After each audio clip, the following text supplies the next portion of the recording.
I believe that when they get here, they step out of those physical bodies. Those are put in a holding tank or storage locker.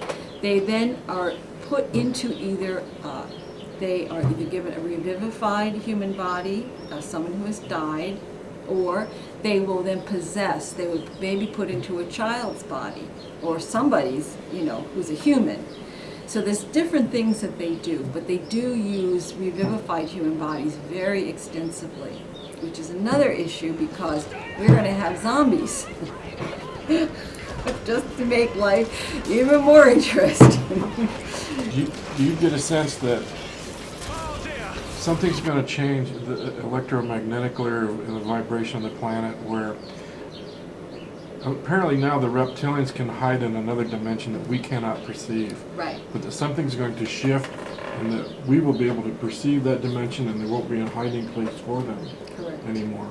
And that's one of the issues that's pending. That's it. That's why they're leaving. That's why the ship is leaving and I've heard it's leaving out of the Persian Gulf. They're leaving because Planet X is incoming, and this net that it's just usually called the net. I think it's a force field. It could be electromagnetic, kind of, maybe, I don't know. It has many properties. One of them is to hide the astral. It separates the two realities, astral and physical. And it also shuts down people's higher knowing. This reverse speech part of the mind is a part that is probably not been shut down, but just isn't available to us consciously. So when this net comes down, which it is going to come down big time, because Planet X is being sent by the Creator, to shred this net. And this net is layers and levels. It's not just one. It's multi-leveled, and I know it's connected to Mars, and probably somehow even to Orion, but I know to Mars, definitely. And it's when it comes down, we're going to see the people in the astral world, our beloved, our loved ones, dead people. We're going to see these reptilians. They cannot hide. That's why they're leaving. They would never, ever leave this place. They call this paradise here. It's their little house of horrors for us. But they get everything from it. Their whole lives revolve around the abuse of humans. And so this is the last thing they want, is to have to leave. But they know they're being kicked off.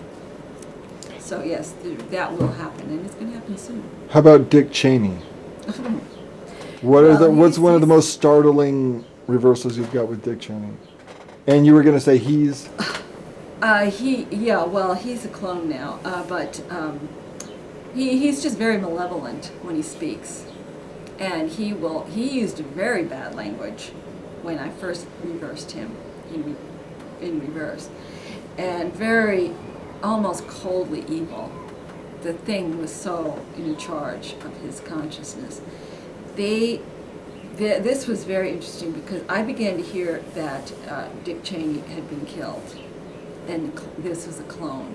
And because the man had been so corrupted, I'm sure the reptilian got all kinds of accolades, but they hurt him. They tortured that human being very badly. They burned his eyes out before they actually chopped his head off.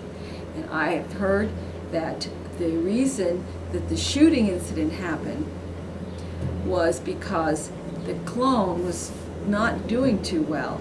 I heard the clone say, "I am having spasms and I am failing." And right after that, this shooting incident took place, and it was my feeling that he probably lost control, and that's why he shot that man. He didn't mean to. The clone even said, "I don't swear as much as the old Cheney," and they did talk about it being a clone.